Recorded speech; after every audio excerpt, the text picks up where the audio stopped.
Hello friends, welcome to क्यूकिज। तो आज हम देखेंगे world heritage site in India. तो जो भी हेरिटेज साइट बनाई गई हैं इंडिया में, उनके बारे में एक एक करके चर्चा करेंगे। फ्रेंड्स, यहाँ से एक न एक क्वेश्चन आपको एग्ज़ाम में ज़रूर देखने मिलेगा। जो भी वनडे एग्ज़ाम होते हैं और अब तो शिफ्ट वाइज हो रहे हैं, तो यहाँ से एक न एक क्वेश्चन आपको किसी न किसी शिफ्ट में ज़रूर देखने को मिलेगा। तो फ्रेंड्स, वीडियो को आप लास्ट तक देखिएगा। और इस वीडियो को ऐसा बनाया गया है ताकि आपसे क्वेश्चन जो आए एग्ज़ाम में, तो यहाँ से कोई क्वेश्चन बाहर ना जा पाए। तो फ्रेंड्स, चलिए फिर स्टार्ट करते हैं आज के टॉपिक को। तो आगे बढ़ने से पहले अपन देखते हैं कि जो ये यूनेस्को साइट होती हैं, मतलब वर्ल्ड हेरिटेज साइट, इसको घोषित कौन करता है, रजिस्टर्ड कौन करता है कि ये यूनेस्को साइट में है। तो इसके लिए एक वर्ल्ड लेवल में एक ऑर्गेनाइजेशन को बनाया गया है जिसका नाम रखा गया है यूनेस्को, जिसका फुल फॉर्म हो जाता है United Nation Educational Scientific and Cultural Organization. ये इसका फुल फॉर्म हो जाता है। तो ये एक संस्था बनाई गई है ताकि जितनी भी वर्ल्ड की साइडें हैं, वर्ल्ड हेरिटेज साइट, उनको संरक्षित रखा जा सके भविष्य के लिए। जो आने वाली पीढ़ी है उनको इनके बारे में बताने के लिए ये उसके संरक्षित रखने के लिए काम करती है। तो अब इसमें जितने भी चीज़ें हैं इसके बारे में अपन जानते हैं। यदि इसकी स्थापना की बात करें तो 4 नवंबर 1946 को इसकी स्थापना की गई थी यूनेस्को की। और जिसका हेड क्वार्टर हो जाता है वो है पेरिस, फ्रांस की राजधानी। और यदि मेंबर की बात करें तो इसमें 195 कंट्री हैं अभी मेंबर हैं वर्तमान में इसमें। तो जो 195 कंट्रियाँ हैं, इन सभी के जितने भी वर्ल्ड हेरिटेज साइट है मतलब होती हैं जो शामिल करने के लिए। और लगातार अभी जैसे इंडिया से भी बहुत सी चीज़ें हो रही हैं, धीरे धीरे और भी शामिल होंगी। तो अभी जितनी टोटल हो चुकी हैं अब अपन उनके बारे में पढ़ेंगे। तो अभी देखा जाए तो इंडिया में टोटल 38 साइटों को यूनेस्को में नामित किया गया, लिस्ट किया गया है। तो जिसमें से क्या है, 30 हो जाती हैं कल्चरल, 7 हो जाती है नेचुरल और 1 हो जाती है मिक्स्ड। तो ये आप याद रखिएगा, टोटल 38 हैं। अब आगे बात करें तो 18 अप्रैल को वर्ल्ड हेरिटेज डे भी मनाया जाता है। इसी के दिन पे कि जो विश्व विरासत दिवस है उसको बनाए रखने के लिए वर्ल्ड हेरिटेज डे, तो आप याद रखिएगा 18 अप्रैल। चलिए तो फिर आते हैं अपन पहली जो साइट है अपनी इंडिया में कौन सी है। तो पहली आ जाती है अजंता केव्स। तो अजंता केव्स के बारे में बात करते हैं। तो अजंता केव्स को क्या है, ये है औरंगाबाद महाराष्ट्र में। और इसको सबसे पहले 1983 में रजिस्टर्ड किया गया था यूनेस्को की साइड में, मतलब शामिल किया गया था। एक चीज़ और बता दूं, जो भारत है यूनेस्को का पार्ट कब बना, मतलब सदस्य, तो ये बना था 1977 में। और पहला जो साइड अपनी घोषित हुई इंडिया में तो वो हुई थी 1983 में। तो 6 साल पहले बना था और फिर 6 साल बाद समझ लीजिए कि उसमें पहला रजिस्टर्ड हुआ था, और वो भी 4 साइड। तो एक एक करके अपन देखते हैं। तो पहली हो जाती है अजंता केव। तो ये औरंगाबाद महाराष्ट्र में है। और इसके बारे में जैसे जाने तो यहाँ पे कुल 29 गुफाएं हैं जो आप देख सकते हैं। और ये जो अजंता केव्स है ये औरंगाबाद के पास एक नदी है, बघौरा नदी, तो वहाँ के पास है इसके बघौरा नदी निकलती है, तो ये भी याद रखिएगा। और इन गुफाओं की जो पेंटिंग, इन गुफाओं में क्या है, पेंटिंग की गई है जिसको फ्रांसिस्को पेंटिंग के नाम से भी जाना जाता है। या आप ये याद रखिएगा, एग्जाम में पूछ सकता है। और ये जो पूरे केव्स बने हैं, मतलब गुफाएं बनी हैं, ये पर्वतमाला है जिसको अपन सह्याद्री पर्वतमाला के नाम से भी जाना जाता है। जो पश्चिम घाट है उसी का नाम है सह्याद्री पर्वतमाला। तो आप ये याद रखिएगा, आपसे पश्चिम घाट भी पूछ सकता है, सह्याद्री, तो ये आप याद रखिएगा। तो अब फ्रेंड्स अपन नेक्स्ट आ जाते हैं। तो नेक्स्ट अपनी जो साइड है वो है एलोरा केव्स। तो एलोरा केव्स के बारे में भी जानते हैं। तो एलोरा केव्स की जो है ये है महाराष्ट्र में, और इसको भी 1983 में शामिल किया गया था। तो ये भी सह्याद्री पर्वतमाला में ही है, तो आप याद रखिए। और ये जो है, जो आपने देखा था अजंता केव्स, उससे क्या है 100 किलोमीटर आगे आप जाएंगे जब औरंगाबाद में ही, तो ये आपको एलोरा केव्स भी देखने को मिलेंगी वहाँ पर। तो यहाँ पर क्या है, टोटल 34 गुफाएं हैं। तो जिसमें से क्या है, इसमें तीनों चीज़ों का धर्म बताया गया, जैसे 17 ब्राह्मण की हैं, 12 बौद्ध और 5 जैन धर्म की। तो यहाँ पर आपको सभी धर्म का देखने को मिल जाएगा, जिसमें से टोटल 34 हैं। तो आप याद रखिए, ये पूछ सकता है आपसे 17 ब्राह्मण, 12 बौद्ध और 5 जैन धर्म, और पूछा भी गया है आपको एग्जाम पे, तो ये याद रखिएगा। तो इसका निर्माण है वो किया था राष्ट्रकूट वंश के जो शासक थे उनके द्वारा इसका निर्माण किया गया था एलोरा केव्स का। तो ये भी याद रख सकते हैं आप। अब बात करें जैसे, तो जो भारत की अभी करेंसी है, न्यू करेंसी जो बनाई गई है, तो उसमें आपको क्या है, जो एलोरा केव्स है वहाँ की आपको इसकी प्रति देखने मिल जाएगा। इसका चित्र आपको 20 रुपये की जो करेंसी है उसके पीछे आपको ये एलोरा केव्स की ये छवि देखने को मिल सकती है। तो आप ये याद रखिएगा, ये भी आपसे क्वेश्चन पूछ सकता है। चलिए देखते हैं नेक्स्ट आ जाते हैं अपन आगरा फोर्ट। तो आगरा फोर्ट के बारे में भी जानते हैं। तो आगरा फोर्ट ये 1983 में इसको शामिल किया गया था। और ये बनवाया किसके द्वारा गया था, तो ये अकबर थे जो मुगल साम्राज्य के शासक थे। 1565 से 1573 के बीच इसका निर्माण हुआ था।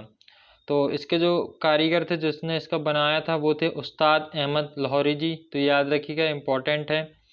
बात करें तो इसके अंदर और भी चीज़ें किले हैं, जैसे आप देख सकते हैं जहांगीर महल भी है इसी के अंदर, खास महल, कांच महल, दीवाने खास, दीवाने आम, ये इस तरह के महल हैं। तो ये भी आप याद रखिएगा, जो कि आगरा फोर्ट में ही है। और एक बात यह है, जो आगरा फोर्ट के जो दीवार हैं ये लाल कलर के पत्थर, जो रेत होती है बलुआ पत्थर, उससे बनाई गई है। और जो ये रेत है बलुआ पत्थर मतलब, तो इसको राजस्थान से लाया गया था। तो ये इंपॉर्टेंट कुछ चीज़ें हैं, आप याद रख सकते हैं, एग्ज़ाम के पॉइंट ऑफ व्यू से इम्पोर्टेंट है। और चलिए देखते हैं नेक्स्ट क्या है अपना। तो नेक्स्ट आ जाता है अपना ताजमहल। बहुत ही फेमस है, आप सभी जानते होंगे ताजमहल के बारे में। तो इसको भी शामिल किया गया था आगरा के, ये भी आगरा में और 1983 में। तो 4 साइड हो गई अपनी, ताजमहल, आगरा फोर्ट, एलोरा केव्स और अजंता केव्स। तो ये 4 थी। तो इसको जो बनवाया गया था वो था शाहजहाँ, ये भी मुगल सम्राट के शासक थे। तो इन्होंने क्या है, अपनी बेगम थी मुमताज़ महल, उनकी याद में ताजमहल का निर्माण कराया था। तो ये जो बनवाया गया था 1632 से स्टार्ट किया था बनवाना और 1653 में बन के तैयार हो गया था। इसको बनाया किसने था, तो कारीगर थे उस्ताद अहमद लाहौरी जी।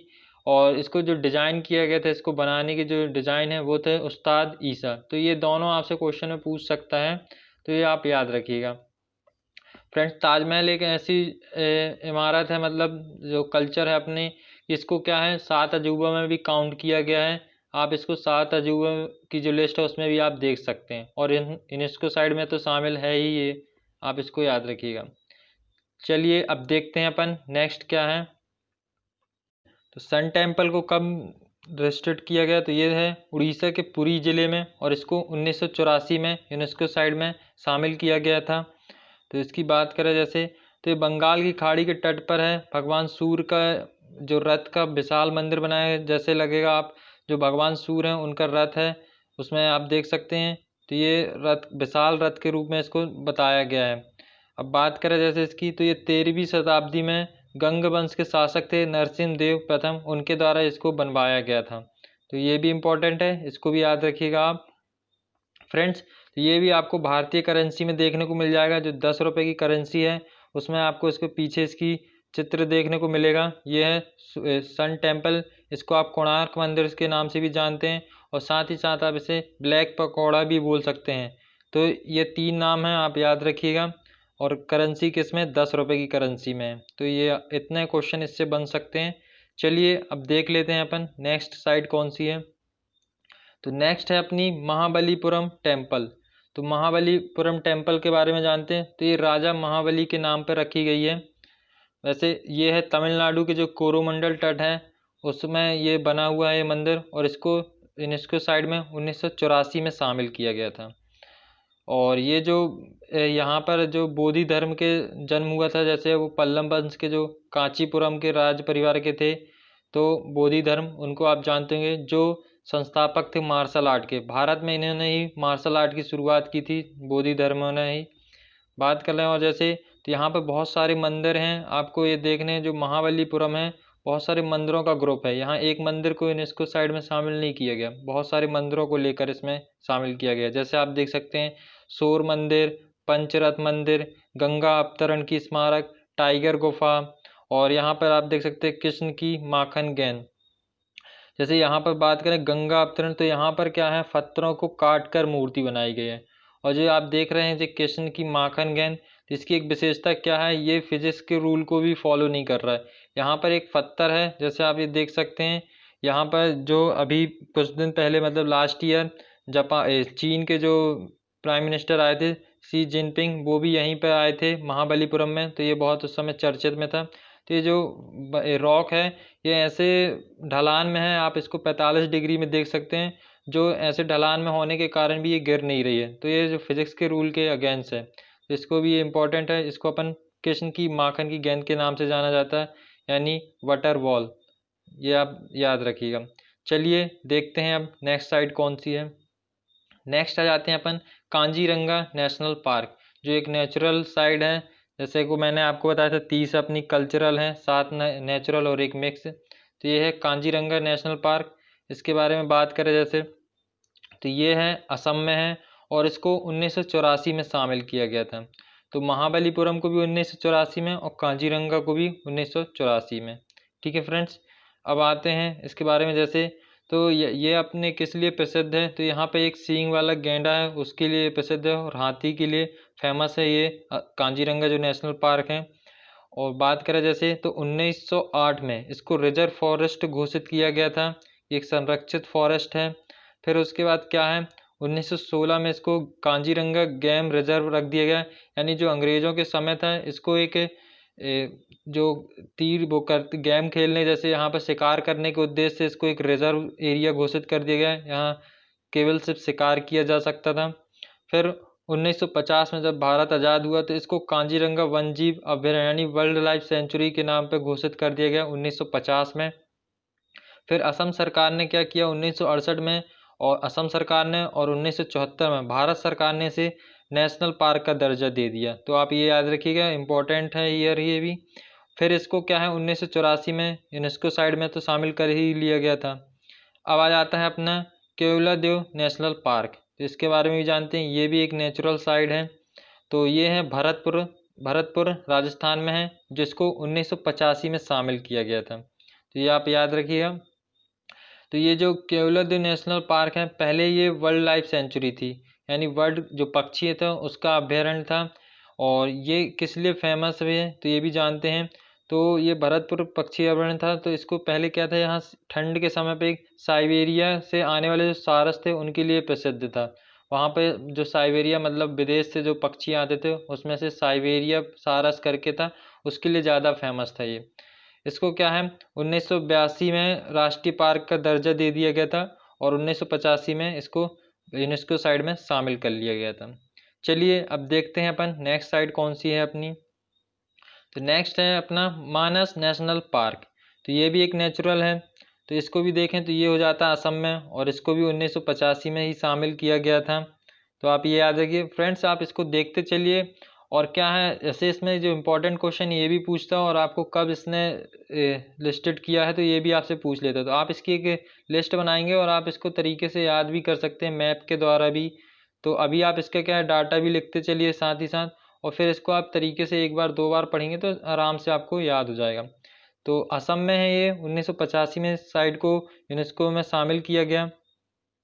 बात करें तो इसको जो 1905 में रिजर्व फॉरेस्ट घोषित कर दिया गया था, और 1907 में इसे मानस रिजर्व फॉरेस्ट घोषित करा गया।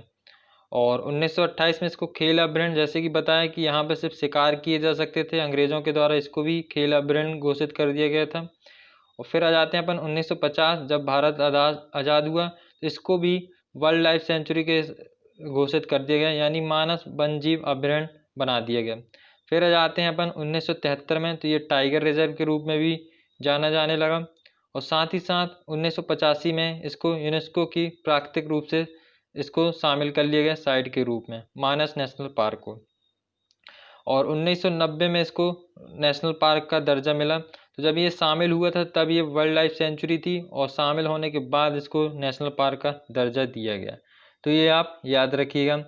और जैसे ये बात करें, मानस जो नेशनल पार्क है 2 स्थान के बीच में है, जैसे उदलगिरी और जो सोननीतिपुर है उसके बीच में ये मानस नेशनल पार्क को बनाया गया है। चलिए देखते हैं अब नेक्स्ट क्या है।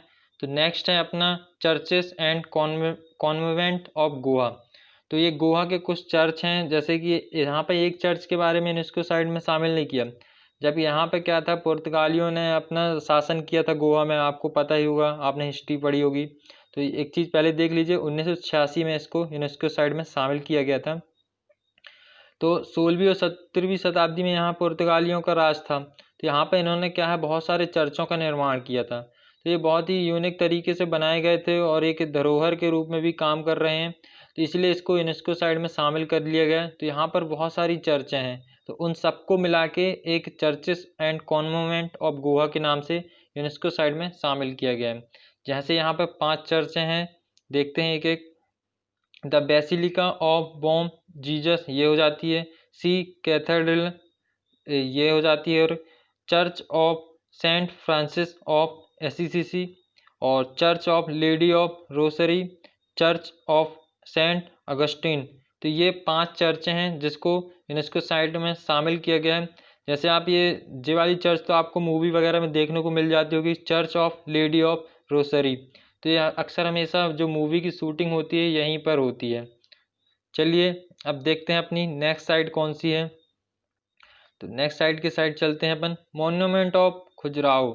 तो जो खजुराहो है, जो इसके बारे में देखते हैं, तो ये है मध्य प्रदेश के छतरपुर ज़िले में, और इसको 1986 में यूनेस्को साइट में शामिल किया गया था। तो इसके बारे में जाने जैसे, तो इसका जो निर्माण है 1950 से 1150 ईस्वी के बीच चंदेल शासक थे यशो बर्मन, तो उनके द्वारा इसका निर्माण किया गया था। और ये जो मंदिर हैं बहुत ही विश्व प्रसिद्ध मंदिर हैं, और यहाँ पर आपको कामा सूत्र की जो मूर्तियाँ उसके लिए जाना जाता है ये मंदिर, और बहुत ही विश्व प्रसिद्ध मंदिर है। तो यहाँ पे आपको कामा सूत्र की मूर्तियाँ मिलेंगी।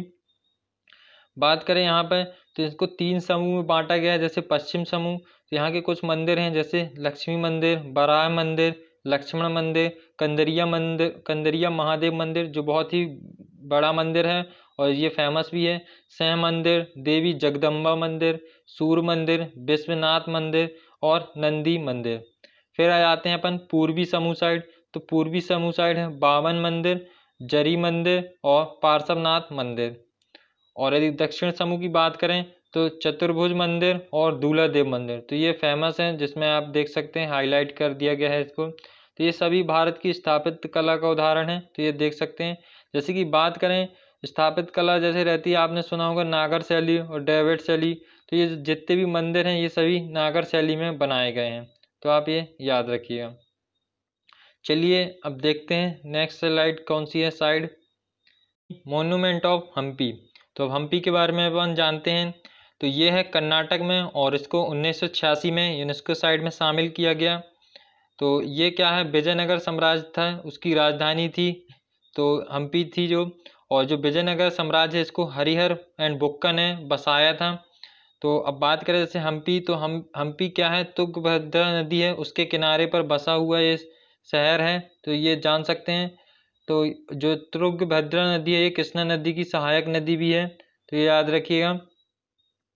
और यहाँ पे बात करें तो विरूपक्ष टेम्पल और लक्ष्मी नरसिम्हा टेम्पल, तो यहाँ पे भी क्या है, जो हम्पी है एक शहर है, तो यहाँ के भी कुछ मंदिरों को इकट्ठा करके ही यूनेस्को साइट में शामिल किया गया है। एक एक न लेके बहुत सारे ग्रुपों को लेकर यहाँ पे जैसे किया गया है। तो जैसे आप देख सकते हैं 50 रुपये के नोट में आपको यहाँ पे विजय विट्ठल मंदिर की देखने की वो चित्र मिल जाएगा। आप जैसे देख सकते हैं जो भारत करेंसी है 50 रुपये, तो उसमें आपको इसको पीछे साइड आप देखेंगे तो आपको ये देखने मिलेगा, ये हम्पी का ही एक मंदिर है जिसका नाम है विट्ठल मंदिर। तो आप ये याद रखिएगा, तो हम्पी का ही इसमें बताया जाता है, और खासकर मंदिर पूछ लिया जाए तो विजय विट्ठल मंदिर है। चलिए अब देखते हैं अपन नेक्स्ट क्या है, जो नेक्स्ट साइड है अपनी, तो ये है फतेहपुर सीकरी। तो इसको क्या है, ये भी आगरा में है और इसको 1986 में यूनेस्को साइट में शामिल किया गया।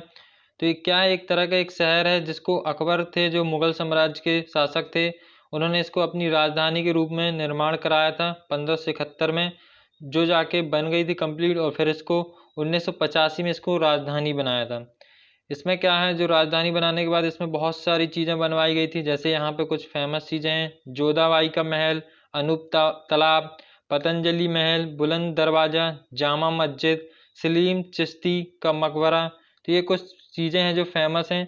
जैसे आप यहाँ जामा मस्जिद की बात करें तो जामा मस्जिद बहुत सारी जगह पे है, जैसे दिल्ली, आगरा और भोपाल, तो सबसे फेमस दिल्ली की है, तो ये आप याद रखिएगा। तो अब जैसे आगे अपन बात करें अपनी, अब देखते हैं नेक्स्ट साइड कौन सी हो जाती है। तो नेक्स्ट है अपनी एलिफेंटा केव्स। तो एलिफेंटा केव्स के बारे में भी जानते हैं। तो इसको क्या है, मुंबई के धारपुरी द्वीप है, मुंबई से आप जब जाएंगे तो कुछ दूरी पर आपको समुद्र के पास एक आइलैंड मिलेगा जिसका नाम है धारपुरी, तो वहीं पे ये बनाया गया है और इसको यूनेस्को साइट में 1987 में शामिल किया गया था। और ये जो एलिफेंट केव हैं इसको राष्ट्रकूट जो वंश थे उनके द्वारा बनवाया गया था। 5वीं से 6वीं शताब्दी में बनवाया गया था, जो भगवान शिव को समर्पित है। और यहाँ पर आपको जो भगवान शिव हैं उसके तीनों स्वरूप को जो मूर्ति है वो देखने को आपको यहाँ पर मिल जाएगी। तो याद रखिएगा राष्ट्रकूट वंश थे उनके द्वारा बनवाया गया था एलिफेंटा केव। तो ये मुंबई के एक धारपुरी आइलैंड में उसमें बना है। चलिए देखते हैं अब नेक्स्ट साइड कौन सी है। नेक्स्ट है अपना चोला टेम्पल। तो चोला टेम्पल के बारे में भी जानते हैं। तो ये है तमिलनाडु में और इसको यूनेस्को साइट में 1987 में शामिल किया गया था। ये क्या है, चोल साम्राज्य थे उनके द्वारा बनवाया गया था। यहाँ पर क्या है, जो चोला टेम्पल है इसमें 3 मंदिरों को शामिल किया गया है। यहाँ पे यूनेस्को साइट में एक ग्रुप है मंदिरों का जिनको अपन ग्रेट लिविंग चोल टेम्पल्स के नाम से भी जानते हैं, तो आप ये याद रखिए। तो जैसे देख लेते हैं कौन से हैं। विद्येश्वर मंदिर जो तंजावुर में है और इसको राजा राम प्रथम के द्वारा बनवाया गया था। दूसरा हो जाता है बृहदेश्वर मंदिर जो गंगईकोट चोलपुरम में है और इसको राजेंद्र प्रसाद प्रथम के द्वारा बनवाया गया था। तीसरा देखें तो ऐरावतेश्वर मंदिर जो दरसूराम थे वहाँ पर है और इसको राजा राज द्वितीय के द्वारा बनवाया गया था। तो ये तीनों मंदिर हैं, बहुत इंपॉर्टेंट हैं, अक्सर एग्जाम में यहाँ से क्वेश्चन पूछा भी गया है और पूछा भी जाएगा, तो आप ये याद रखिएगा। चलिए अब देखते हैं अपना नेक्स्ट साइड कौन सी है। तो नेक्स्ट है पट्टादकल मोनूमेंट है अपना, इसके बारे में भी जान लें। तो ये है कर्नाटक के बीजापुर जिले में है और इसको 1987 में शामिल किया गया था यूनेस्को साइट में। तो ये याद रखिए, ये जो है मलयप्रभा नदी है उसके किनारे पर बसाया गया है। ये जो है पट्टादकल मोनूमेंट, यहाँ पर क्या है बहुत सारे मंदिर हैं, ये भी एक ग्रुप है मंदिरों का, इसी का इसको एक ग्रुप के रूप में लिया गया है। तो ये आप याद रखिएगा। जैसे यहाँ की बात करें तो ये चालुक्य राजवंश के द्वारा बसाया गया था। यहाँ पर बहुत से मंदिर हैं, इसी कारण इसको मंदिरों का शहर भी कहा जाता है। यहाँ पर आपको कुछ फेमस मंदिर हैं जैसे विरूपक्ष मंदिर, मल्लिकार्जुन मंदिर और काशी विश्वनाथ का मंदिर यहाँ आपको देखने को मिल जाएगा। तो आप ये याद रखिएगा, जो ये मंदिर हैं ये भी इंपॉर्टेंट है। डायरेक्ट आपसे क्वेश्चन ना पूछ के थोड़ा सा डीप में जाएगा तो इन्हीं मंदिरों के बारे में आपसे पूछ सकता है। चलिए अब देखते हैं नेक्स्ट साइड क्या हो जाती है अपनी। नेक्स्ट है अपना सुंदरबन नेशनल पार्क, इसके बारे में जानते हैं। तो सुंदरबन नेशनल पार्क है पश्चिम बंगाल में और इसको 1987 में शामिल किया गया था यूनेस्को साइट में, तो आप ये याद रख सकते हैं। अब बात करें जैसे तो 1973 में इसको टाइगर रिजर्व के रूप में घोषित कर दिया गया था सुंदरबन नेशनल पार्क को, और 1977 में वन जीव अभ्यारण्य के लिए। यहाँ पर क्या है आपको वाइट टाइगर देखने को मिल जाएंगे। जैसे वाइट टाइगर की जो जन्मभूमि है वो तो आपको मध्य प्रदेश के रीवा में मिलता है, पर यहाँ पर सबसे ज़्यादा देखने को मिल जाएंगे आपको 1977 के बाद जब वन जीव अभ्यारण्य किया गया था, तो यहाँ पर वाइट टाइगरों के लिए ही किया गया था। तो 4 मई 1984 को इसको क्या है नेशनल पार्क का दर्जा मिल जाता है और 1987 में इसको यूनेस्को साइट में शामिल कर लिया जाता है। एक बात और है, इसको 2019 में भी रामसर साइट में भी शामिल किया गया था। रामसर साइट वो जो आर्द्र भूमि के लिए किया जाता है, तो आप ये याद रख सकते हैं, इम्पोर्टेंट है, एग्जाम में पूछ सकता है। चलिए अब देख लेते हैं नेक्स्ट क्या है अपना। नेक्स्ट आ जाते हैं अपन Nanda Devi and Valley of Flower National Park, यानी फूलों की घाटी। तो ये याद रखिए। तो इसको कब शामिल कर लिया गया, तो ये है उत्तराखंड के गढ़वाल के चमोली में है ये। तो इसको 1988 में शामिल कर लिया गया था। तो ये आप याद रखिए। इसको क्या है पिंडर घाटी या फिर पिंडर वैली के नाम से भी जाना जाता है, तो याद रखिएगा। और इस घाटी से क्या है ऋषि गंगा नदी निकलती है, तो ये इम्पोर्टेंट है बहुत, तो आप ये याद रखिए। तो एक ऋषि गंगा नदी है वो निकलती है Nanda Devi and Valley of Flower National Park के पास एक है वहाँ से। ठीक है फ्रेंड्स, चलिए अब देखते हैं अपन नेक्स्ट क्या है। नेक्स्ट आ जाता है अपना सांची मोन्यूमेंट। तो ये है अपने जो मध्य प्रदेश है रायसेन जिले में है और इसको 1989 में शामिल कर लिया गया था यूनेस्को साइट में, जिसके बारे में भी जानते हैं। तो इसका जो निर्माण था मौर्य सम्राट के महान राजा थे जो अशोक, उनके द्वारा तीसरी शताब्दी ईसा पूर्व बनवाया गया था। और इसकी जो खोज की गई थी सर्वप्रथम वो थी 1818 में। जनरल टेलर ने इसकी खोज की थी इस स्तूप की। यहाँ पर आप देख सकते हैं जो बौद्ध थे, बौद्ध भगवान, उनके दो शिष्य थे, सरीपुत्र और मेघलायन नाम के दो भिक्षु थे। तो उनके आपको यहाँ पर अवशेष देखने को मिल जाएंगे इन स्तूपों के नीचे, तो आप ये याद रखिएगा। ठीक है फ्रेंड्स। और यदि इन स्तूपों की बात करें तो इनकी जो लंबाई हो जाती है वो है 16.5 मीटर, और जो इसका व्यास यानी डायमीटर है वो है 36 मीटर। तो आप ये याद रख सकते हैं। अब यहाँ पे आती बात, तो इसको भी भारतीय नोट की जो करेंसी है, अपनी भारतीय करेंसी, तो वहाँ पे भी आपको इसका चित्र देखने को मिलेगा। और ये है आपको 200 रुपये का जो नोट है उसमें आपको इसको देखने को मिल जाएगा। आप उसके पीछे देख सकते हैं जो चित्र बताया गया है वो है सांची स्तूप। तो ये आप याद रखिएगा। ठीक है फ्रेंड्स, चलिए अब बढ़ते हैं अपन नेक्स्ट साइड की ओर। हुमायूं टॉम। तो ये है हुमायूं टॉम। इसका जो निर्माण है वो हो चुका है दिल्ली में 1993 में। इसको यूनेस्को साइट में शामिल कर लिया गया था। तो 1556 में क्या है, हुमायूं की मृत्यु हो गई। जो मुगल शासक थे, ये एक सम्राट थे उनमें से। तो इनके जो मृत्यु होने के 9 साल बाद 1565 में इसका मकबरे का कार्य स्टार्ट किया गया और 1572 में बन के ये तैयार हो गया। इसका जो निर्माण है वो हमीदा बानो बेगम ने करवाया था। और जो इसके आर्किटेक्ट थे, मतलब जो इसको बनाया गया था, वो था मिराक मिर्जा गियास के द्वारा इसको बनवाया गया था। और ये मकबरा बनवाया गया है, ये 4 बाग पद्धति के आधार पर बनवाया गया है। तो आप ये याद रखिएगा। चलिए देखते हैं अब नेक्स्ट साइड कौन सी है। तो नेक्स्ट है अपना कुतुब मीनार। तो कुतुब मीनार के बारे में जानते हैं। तो ये है दिल्ली, और इसको 1993 में इसको भी शामिल कर लिया गया था। तो इसके बारे में जैसे जाने, तो यह मीनार क्या है, लाल पत्थर और मार्बल से बनाया गया है।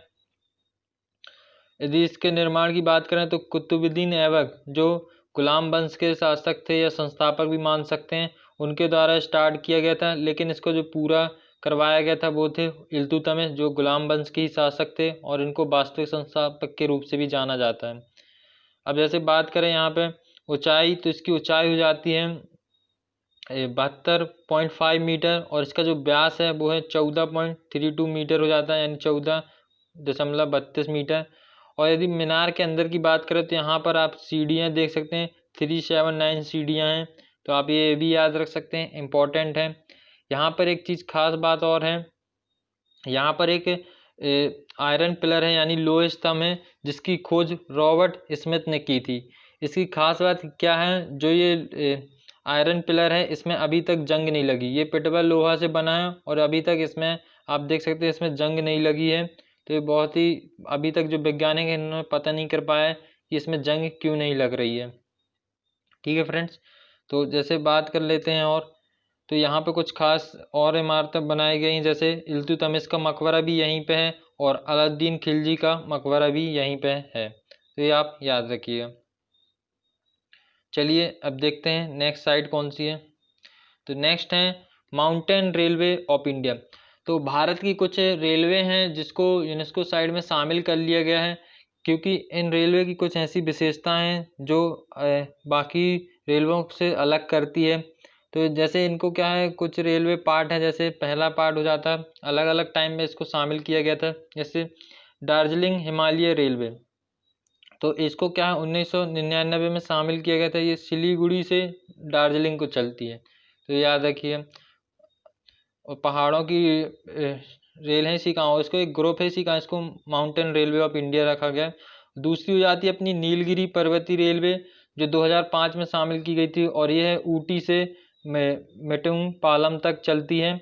इसमें देखें तो इसको ब्लू माउंटेन के नाम से भी जाना जाता है।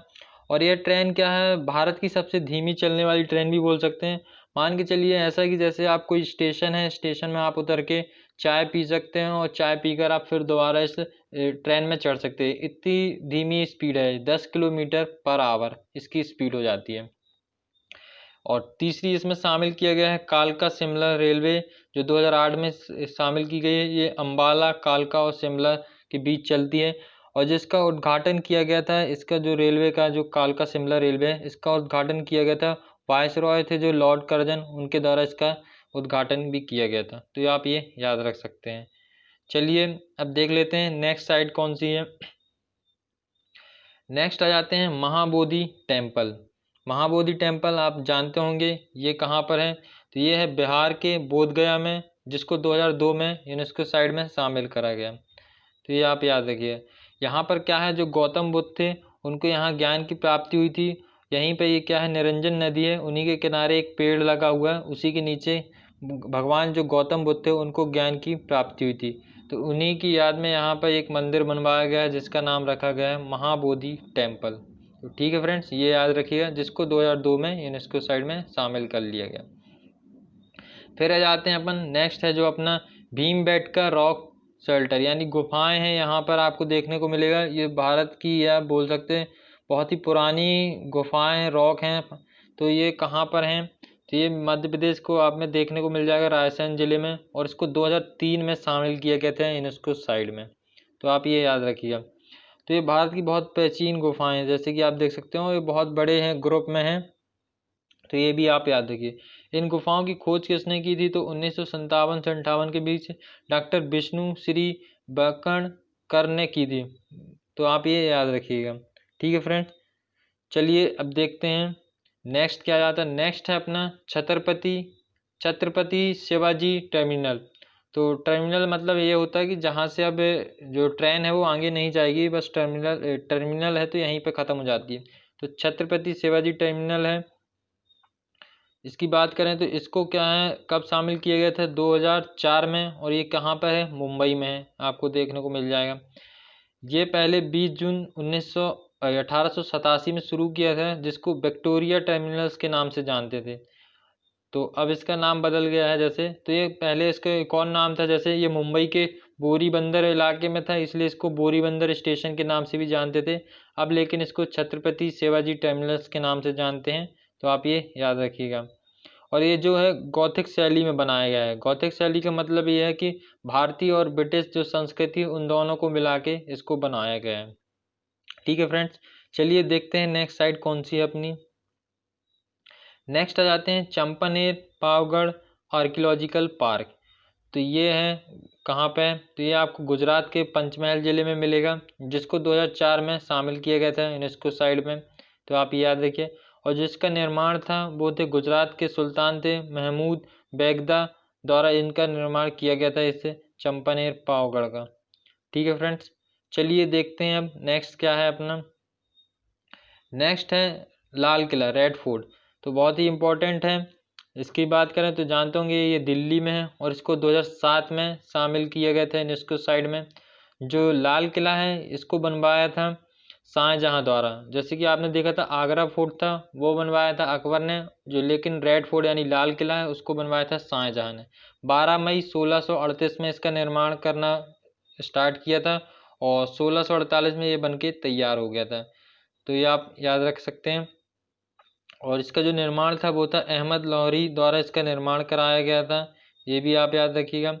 और जैसे यहाँ पर मोती मस्जिद आपको यहाँ पे देखने को मिलेगी, जो औरंगजेब द्वारा बनवाई गई थी। बात करें जैसे यहाँ पे एक चीज़ है जो आप देख सकते हैं, 15 अगस्त के दिन जो स्वतंत्रता दिवस मनाया जाता है भारत का, उस दिन यहीं से झंडे को फहराया जाता है। जो लाल किला से आप देख सकते हैं, जो सीधे लाइव टेलीकास्ट होता है वो यहीं से झंडा फहराया जाता है प्रधानमंत्री के द्वारा। ठीक है फ्रेंड्स, चलिए अब देखते हैं नेक्स्ट साइड कौन सी है अपनी। एक चीज़ और इम्पोर्टेंट, तो आप देख सकते हैं ये भी आपको भारतीय करेंसी में देखने को मिलेगा। जो 500 रुपये है उसमें आपको इसको देखने को मिल जाता है। ये आप उसके जब पीछे साइड देखेंगे तो आपको जो चित्र बना दिखाई देता है वो रेड फोर्ट का ही है। तो आप ये याद रखिएगा। तो चलिए देखते हैं नेक्स्ट साइड क्या है। नेक्स्ट आ जाते हैं अपन जंतर मंतर। तो जंतर मंतर को भी शामिल किया गया था, और ये कहाँ पर है, तो राजस्थान के जयपुर में, और इसको 2010 में शामिल कर लिया गया था यूनेस्को साइड में। जैसे बात करें तो इसका निर्माण क्या है, 1728 से 1738 के बीच राजा सवाई जय सिंह के द्वारा करवाया गया था। तो ये आप याद रखिए। इस तरह की क्या है जो जंतर मंतर है 5 जगह पे है, तो इसको भी आप याद रख सकते हैं। भारत में 5 जगह जंतर मंतर है, दिल्ली, जयपुर, उज्जैन, वाराणसी और मथुरा। लेकिन जो यूनेस्को साइड में शामिल किया गया है वो है जयपुर वाला। तो ये आप याद रखिएगा। ठीक है फ्रेंड्स, और ये विश्व की सबसे बड़ी जो पत्थर की घड़ी है वो ये बोल सकते हैं सूर्य घड़ी। एक तरह का क्या था, पुराने समय में यहाँ से टाइम को देखा जाता था, इसलिए इसको बनाया गया था। तो आप ये याद रखिएगा। ठीक है फ्रेंड, चलिए देखते हैं नेक्स्ट साइड क्या है। नेक्स्ट है अपना वेस्टर्न घाट। तो वेस्टर्न घाट में क्या है, यहाँ पर बहुत सारे एरिया हैं, तो उन सबको ये एक एक करके न लेके इकट्ठा ग्रुप में ले लिया गया है। और ये सभी जो हैं वो वेस्टर्न घाट में हैं, तो उन्हीं के बारे में यहाँ पर क्या आप देखेंगे, कम से कम यहाँ से 39 ऐसे एरिया हैं जिसको शामिल किया गया है। तो आप देख सकते हैं यदि 39 एक एक करके लेते तो कितना सारा हो जाता। तो इसी कारण क्या है, इसको ग्रुप बना के लिया गया है। तो इसको कब लिस्टेड किया गया, तो ये पश्चिम घाट को 2012 में यूनेस्को साइट में शामिल कर लिया गया। ये जो पश्चिम घाट है 1600 किलोमीटर के एरिया में फैला है। आप देख सकते हैं गुजरात से आप जब देखेंगे मैप में, तो आप ये तमिलनाडु तक आपको ये देखने को मिलता है वेस्टर्न घाट। ठीक है फ्रेंड, तो इसको आप सह्याद्री के नाम से भी जान सकते हैं, जैसे मैंने पहले भी जो कुछ आप दिखाए थे साइड उसमें भी बताया था मैंने आपको। तो यहाँ पे आप देख सकते हैं ये जो डिटेल्स हैं बाकी। तो जो साइड हैं यहाँ पे जो 39 जो क्षेत्र हैं उनको कैसे बांटा गया, तो यहाँ से 20 हैं जो केरल से लिए गए हैं, 10 कर्नाटक से और 5 तमिलनाडु से और 4 हैं जो महाराष्ट्र से। तो आप देख सकते हैं 39 ये हो चुकी हैं साइड। और यहाँ पे जैसे बात करें तो कुछ जैसे फेमस हैं, दक्षिण भारत की जो सबसे ऊंची चोटी है इसी वेस्टर्न घाट में है, अन्नईमुड़ई। और यहाँ से एक महाबलेश्वर जो मंदिर है वो भी है, जहाँ पे आप देख सकते हैं कृष्णा नदी के किनारे है, वो भी फेमस मंदिर है महाबलेश्वर। तो ये भी आप याद रखिएगा। ठीक है फ्रेंड्स, चलिए अब देखते हैं नेक्स्ट साइड क्या है। नेक्स्ट आ जाता है अपना हिल फोर्ट्स। हिल फोर्ट्स यानी राजस्थान के कुछ ऊंचाई पे बने हुए किले हैं, उनको एक ग्रुप बनाया गया है, उनको इसमें शामिल किया गया है। बहुत सारे किले हैं तो इसको शामिल कर लिया गया, राजस्थान का है ये। तो देखें कब शामिल किया है, तो ये राजस्थान के 2013 में शामिल किया गया यूनेस्को साइड में। इसमें टोटल कितने 6 किलों को शामिल किया गया है। तो ये याद रखिए कौन कौन से किले हैं। चित्तौड़गढ़ का जो है चित्तौड़ गढ़वाल का किला, आमेर का किला, जैसलमेर का किला और झालावाड़ का किला और सवाई माधोपुर का किला और कुंभलगढ़ का किला। तो ये आप याद रखिएगा। जैसे कुंभलगढ़ का जो किला है आप देखिएगा, महाराणा प्रताप थे उनका जन्म इसी कुंभलगढ़ के जो किला था उसी में हुआ था। तो ये सभी जो किले हैं ये राजस्थान के हैं। तो इसको ग्रुप बना के हिल ऑफ फोर्ट्स के जो हिल फोर्ट्स ऑफ राजस्थान के नाम से यूनेस्को साइड में शामिल किया गया है। तो ये आप याद रखिएगा। चलिए देखते हैं नेक्स्ट साइड क्या है। तो नेक्स्ट आ जाती है अपनी रानी की वाव। तो रानी की वाव है यानी बावड़ी बनाई गई है। तो ये भी गुजरात के पाटन जिले में, जिसको 2014 में शामिल किया गया यूनेस्को साइड में। तो ये भी याद रख सकते हैं। इसका जो निर्माण है जो 1063 ईस्वी में जो सोलंकी राजवंश की रानी थी उदयमती, उनके द्वारा करवाया गया था इसका निर्माण। और ये जो बावड़ी बनी वाव बनी है मारू गुज्जर स्थापत्य कला से शैली के उसमें बनी हुई है ये। और जैसे इसके बारे में जाने तो इसकी लंबाई है जो 84 मीटर इसकी लंबाई है और चौड़ाई हो जाती है 20 मीटर और जो गहराई है वो है 27 मीटर।